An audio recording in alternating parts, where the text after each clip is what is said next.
ಕೇವಲ WhatsApp ಸ್ಟೇಟಸ್ಗೆ ಸೀಮಿತವಾದ್ರ S Janaki ಅನ್ನುವಂತಹ ಪ್ರಶ್ನೆ ನೋಡಿ. ಕನ್ನಡವೇ ಉಸಿರು ಅಂತ ಅನ್ಕೊಂಡಿದ್ದ ಎಸ್ ಜಾನಕಿಗೆ ಇಂತಹ ಸ್ಥಿತಿ ಯಾಕೆ? ಕನ್ನಡದ ನಟರು ಎಸ್ ಜಾನಕಿರವರನ್ನ ಕಡೆಗಣಿಸಿದ್ಯಾಕೆ? ಜಾನಕಮ್ಮನ ನಿಧನದ ದಿನ ಕಾಣೆಯಾಗಿದ್ದಂತಹ ಕನ್ನಡದ ನಟರು ನೋಡಿ, ಕನ್ನಡವೇ ನನ್ನ ಉಸಿರು ಅಂತ ಅನ್ಕೊಂಡಿದ್ರು. ಕೇವಲ ಈಗ ವಾಟ್ಸ್ಆಪ್ ಸ್ಟೇಟಸ್ಗೆ ಮಾತ್ರ ಇಲ್ಲಿ ಎಸ್ ಜಾನಕಿ ಅವರು ಸೀಮಿತ ಆಗಿಬಿಟ್ರ? ಕನ್ನಡವೇ ಉಸಿರು ಎಂದಿದ್ದಂತಹ ಎಸ್ ಜಾನಕಿಗೆ ಇಂತಹ ಸ್ಥಿತಿ ಯಾಕೆ ಬಂತು? ಕನ್ನಡದ ನಟರು ಎಸ್ ಜಾನಕಮ್ಮರನ್ನ ಯಾಕೆ ಇಲ್ಲಿ ಕಡೆಗಣಿಸಿದ್ರು? ನೋಡಿ, ಅವರು ಕನ್ನಡಕ್ಕೆ ಎಷ್ಟೊಂದು ಕೊಡುಗೆಗಳನ್ನ ನೀಡಿದ್ದಾರೆ. ಜಾನಕಮ್ಮನ ನಿಧನದ ದಿನ ಕನ್ನಡದ ನಟರು ಕಾಣೆಯಾಗಿದ್ರು, ಯಾರೊಬ್ರು ಕೂಡ ಸರಿಯಾಗಿ ಬಂದಿಲ್ಲ. ಜಾನಕಮ್ಮನ ಅಂತಿಮ ದರ್ಶನವನ್ನ ಪಡೆಯದಂತಹ ಸ್ಟಾರ್ಸ್ ಯಾಕೆ ಈ ರೀತಿ ಮಾಡ್ತಾರೆ ಅಂತ ಅಂದು ಕನ್ನಡದ ದಿಗ್ಗಜ ನಟರ ಸುಳಿವೇ ಇರಲಿಲ್ಲ. ಯಾಕೆ? ಕರುನಾಡೆ ನನ್ನ ಮಡಿಲು ಅಂದಿದ್ದಕ್ಕೆ ಈ ಸ್ಥಿತಿಯ ಅನ್ನುವಂತಹ ಪ್ರಶ್ನೆ ಇಲ್ಲಿ ನೋಡಿ.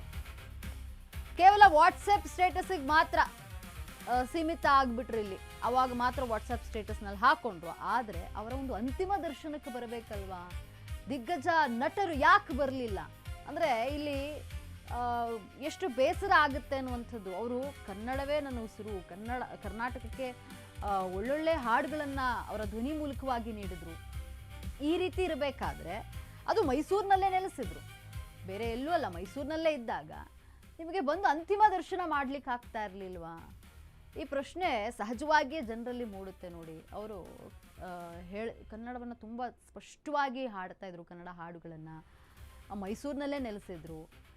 ಇಷ್ಟೆಲ್ಲ ಇದ್ದಾಗ ನೀವು ಬಂದು ಅಂತಿಮ ದರ್ಶನ ಮಾಡಬಹುದಿತ್ತಲ್ವಾ? ಇವರು ಬರೀ ವಾಟ್ಸಪ್ ಸ್ಟೇಟಸ್ಗೆ ಅಷ್ಟೇ ಸೀಮಿತ ಆಗಿಬಿಟ್ರ ಅನ್ನುವಂಥದ್ದು ಪ್ರಶ್ನೆಯಲ್ಲಿ ಬರುತ್ತೆ. ಬೇಸರ ಕೂಡ ಆಗುತ್ತೆ ನೋಡಿ. ಯಾಕಂದರೆ 48ಕ್ಕೂ ಹೆಚ್ಚು ಹಾಡುಗಳನ್ನು, ಅಂದರೆ 48,000ಕ್ಕೂ ಹೆಚ್ಚು ಹಾಡುಗಳನ್ನು ಜಾನಕಮ್ಮ ಹಾಡಿರುವಂಥದ್ದು. ಅವರ ಸಾಧನೆ ಅಷ್ಟಿಷ್ಟಲ್ಲ.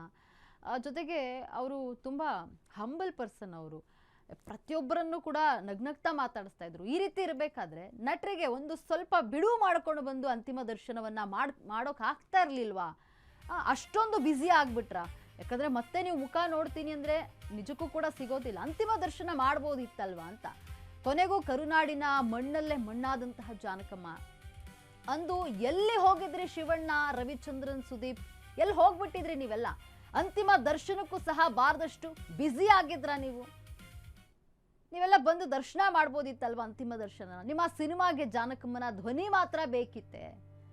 ಅವರ ಒಂದು ಅಂತಿಮ ದರ್ಶನ ಪಡೆದುಕೊಳ್ಳೋಕೆ ಆಗ್ತಾ ಇರ್ಲಿಲ್ವಾ? ಬೇರೆ ರಾಜ್ಯದವರಿಗಿಂತ ಪ್ರೀತಿ ಗೌರವ ನಿಮ್ಗೆ ಯಾಕಿಲ್ಲ? ಬೇರೆ ರಾಜ್ಯದವರು ಎಷ್ಟು ಪ್ರೀತಿ ಕೊಡ್ತಿದ್ದಾರೆ ನೋಡಿ.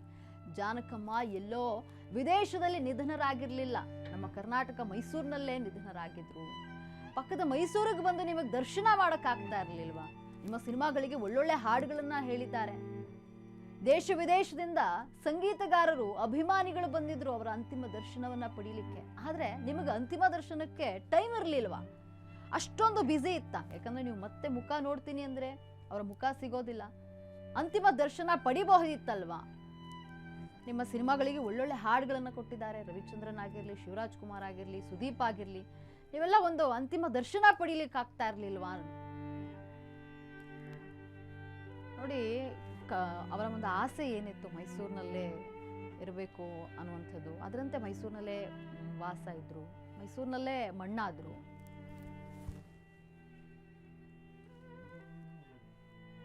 ಈ ಬಗ್ಗೆ ಹೆಚ್ಚಿನ ಮಾಹಿತಿಯನ್ನು ನೀಡಲು ನಮ್ಮ ಪ್ರತಿನಿಧಿ ಗಂಗಾ ದೂರವಾಣಿ ಸಂಪರ್ಕದಲ್ಲಿದ್ದಾರೆ. ಗಂಗಾ, ಏನು ಕರುನಾಡಲ್ಲೇ ಅಂದರೆ ಹುಟ್ಟಿದ್ದಾರೇನೋ ಅನ್ನುವಷ್ಟರ ಮಟ್ಟಿಗೆ ಜಾನಕಮ್ಮ ಕರುನಾಡಿಗೆ ಆ ಒಂದು ಅವಿನಾಭಾವ ಸಂಬಂಧ ಇತ್ತು.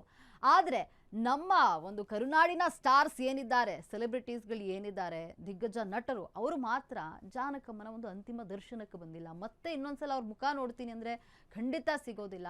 ಅವರಿಗೆ ಅಂತಿಮ ದರ್ಶನಕ್ಕೆ ಬರಲಿಕ್ಕೂ ಕೂಡ ಒಂದು ಟೈಮ್ ಇರಲಿಲ್ಲ, ಅಷ್ಟು ಬ್ಯುಸಿ ಆಗಿಬಿಟ್ಟಿದ್ರಾ ಅನ್ನುವಂಥ ಪ್ರಶ್ನೆ. ಈ ಬಗ್ಗೆ ಹೆಚ್ಚಿನ ಮಾಹಿತಿ ಏನಿದೆ?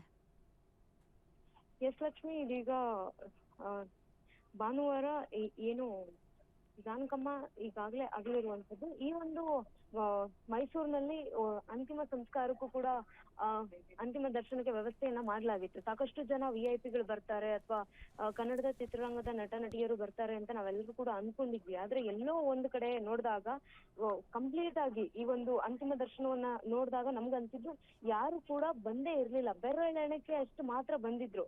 ಈವನ್ ತಾರಮ್ಮ ಬಂದಿದ್ರು, ಜೊತೆಗೆ ವಾಣಿಜ್ಯ ಚಲನಚಿತ್ರ ಮಂಡಳಿ ಅಧ್ಯಕ್ಷರಾಗಿರುವಂತಹ ಇವರು ಜಯಮಾಲಾ ಬಂದಿರ್ಬೋದು ಅಥವಾ ಹಂಸಲೇಖ ಅವ್ರು ಬಂದಿರ್ಬೋದು, ಇವರೆಲ್ಲರೂ ಬಂದಿದ್ರು. ಆದ್ರೆ ಎಲ್ಲೋ ಒಂದು ಕಡೆ ನಾವು ನೋಡ್ದಂಗೆ ರವಿಚಂದ್ರನ್ ಅವರಾಗಿರ್ಬೋದು ಅಥವಾ ಶಿವರಾಜ್ ಕುಮಾರ್ ಆಗಿರ್ಬೋದು ಅಥವಾ ಹಿರಿಯ ಅಂದ್ರೆ ಇನ್ನು ಈಗ ಇರುವಂತಹ ಕಲಾವಿದರುಗಳು ಯಾರು ಕೂಡ ಬಂದಿರ್ಲಿಲ್ಲ. ಇದು ಎಲ್ಲೋ ಒಂದ್ ಕಡೆ ಏನನ್ಸುತ್ತೆ ಅಂತಂದ್ರೆ ಕನ್ನಡಿಗರಿಗೆ ಯಾಕೆ ಈ ರೀತಿಯಾಗಿ ಒಂದು ಟೈಮ್ ಇರ್ಲಿಲ್ವಾ, ಅಥವಾ ಯಾಕೆ ಇವರು ಅಸಡ್ಡೆಯನ್ನ ತೋರಿಸ್ತಾ ಇದ್ದಾರೆ? 48,000 ಹಾಡುಗಳನ್ನ ಹಾಡಿದ್ದಾರೆ. ನಮ್ಮ ಕನ್ನಡಕ್ಕೋಸ್ಕರ, ಕನ್ನಡ ಜೀವನ, ಕನ್ನಡ ಭಾಷೆಗೆ ಮತ್ತು ಕನ್ನಡಿಗರಿಗೋಸ್ಕರ ಇದ್ದಂತಹ ಜೀವ, ಆ ಜೀವಕ್ಕೆ ಇವ್ರು ಯಾಕೆ ಬರೀ ಸ್ಟೋರಿ ಅಥವಾ ಸ್ಟೇಟಸ್ ಹಾಕೋದಕ್ ಮಾತ್ರ ಸೀಮಿತ ಆಗ್ಬಿಟ್ರ ಅಂತ. ಯಾಕಂತಂದ್ರೆ ಕರಾವಳಿ ಸಿನಿಮಾಗೂ ಅವರು ಕೊನೆಯ ಹಾಡನ್ನ ಹಾಡಿರುವಂತದ್ದು, ಕೊನೆಗೂ ಕೂಡ ಜೀವ ಇದ್ದಾಗೂ ಕೂಡ ಅವ್ರು ಹೇಳಿರುವಂತದ್ದು ಕನ್ನಡ ಹಾಡನ್ನ. ಯಾಕೆ ಇವರು ಅಸಡ್ಡೆಯನ್ನ ತೋರಿಸಿದ್ರು? ಗುರುದತ್ ಗಾಣಿಗ ಕೂಡ ಬರ್ಲಿಲ್ಲ, ಅಥವಾ ಯಾವೊಬ್ಬ ದೊಡ್ಡ ಸ್ಟಾರ್ ನಟರು ಕಾಣಲೇ ಇಲ್ಲ. ಹಿರಿಯ ಕಲಾವಿದರು ಬಂದಿದ್ರು, ಇಲ್ಲ ಅಂತ ಅಲ್ಲ, ಆದ್ರೆ ಹೆಚ್ಚಿನ ಪ್ರಮಾಣದಲ್ಲಿ ಬರ್ಲಿಲ್ಲ. ಬೆರಳೆಣಿಕೆ ಎಷ್ಟರಲ್ಲಿ ಮಾತ್ರ ಬಂದಿದ್ದು. ಎಲ್ಲೋ ಬೇರೆ ಕಡೆ ಆಗಿದ್ರೆ ಅಥವಾ ಬೇರೆ ರಾಜ್ಯದಲ್ಲಿ ಇದ್ದಾರೆ ಅಂತಂದ್ರೆ ಹೌದು ಅನ್ನುವಂತ ಮಾತಿತ್ತು. ಆದ್ರೆ ಇಲ್ಲೇ ಬೆಂಗಳೂರಿನ ಪಕ್ಕದಲ್ಲೇ ಇರುವಂತಹ ಮೈಸೂರಿನಲ್ಲಿ ಅವರು ನಿಧನರಾಗಿದ್ದಂಥದ್ದು. ಆಮೇಲೆ ಮೈಸೂರನ್ನ ನಾನು ಹೆಚ್ಚು ಪ್ರೀತಿಸ್ತೀನಿ ಅಂತ ಹೇಳ್ತಾರೆ. ಮೈಸೂರಿನಲ್ಲೇ ಅನೇಕ ಕಲಾವಿದರಿದ್ರು, ಅವರು ಕೂಡ ಬಂದಿರ್ಲಿಲ್ಲ.